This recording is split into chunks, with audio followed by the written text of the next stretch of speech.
Instructional designers have many roles, with their main goal being to develop and design programs to suit the needs of their students. We are going to take a closer look into how to implement a design that works with a number of students' diverse needs. This clip is a favorite of mine.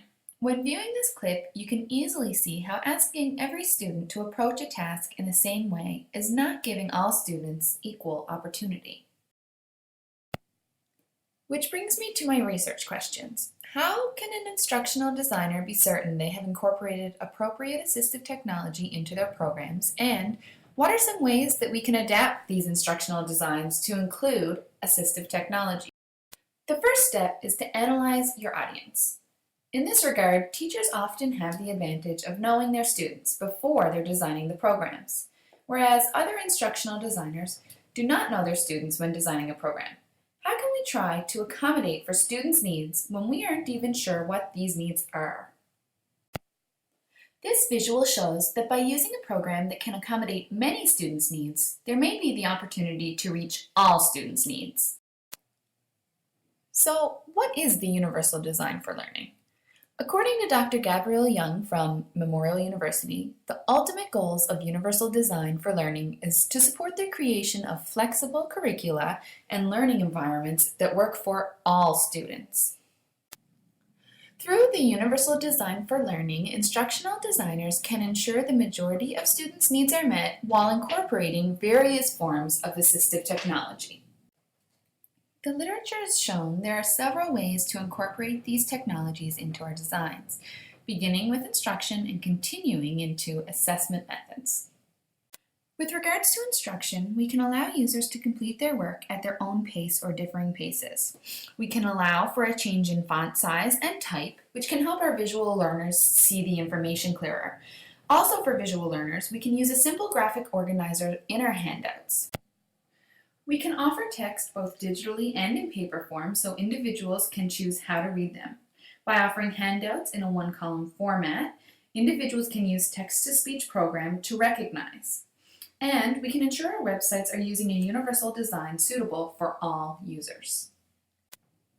When it comes to assessment, we can allow multiple methods of assessment. We can also permit students to use word prediction software and text-to-speech applications when they are completing their assessments, and allow our students to use graphic maps to show their understanding instead of a typical written paper.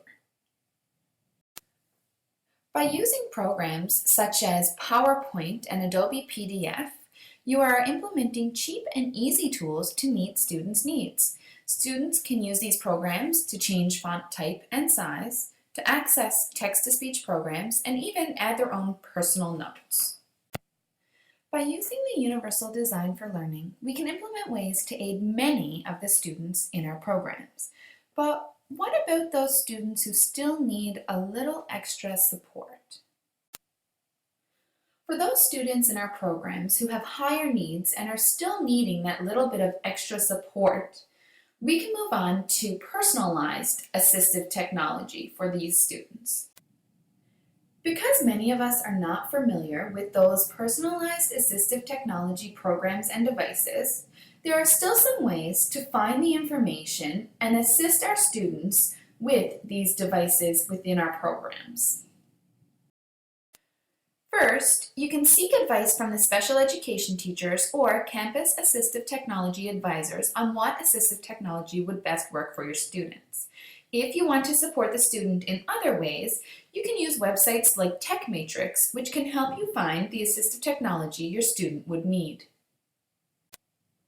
Through my literature research, I discovered that you can never really be certain that you have enough assistive technology when you're designing your program if you do not know your students.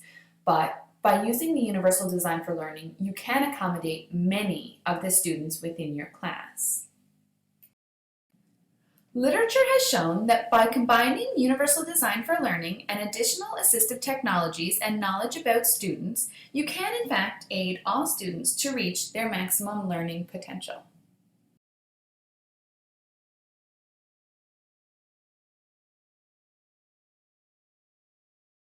Created using Powtoon.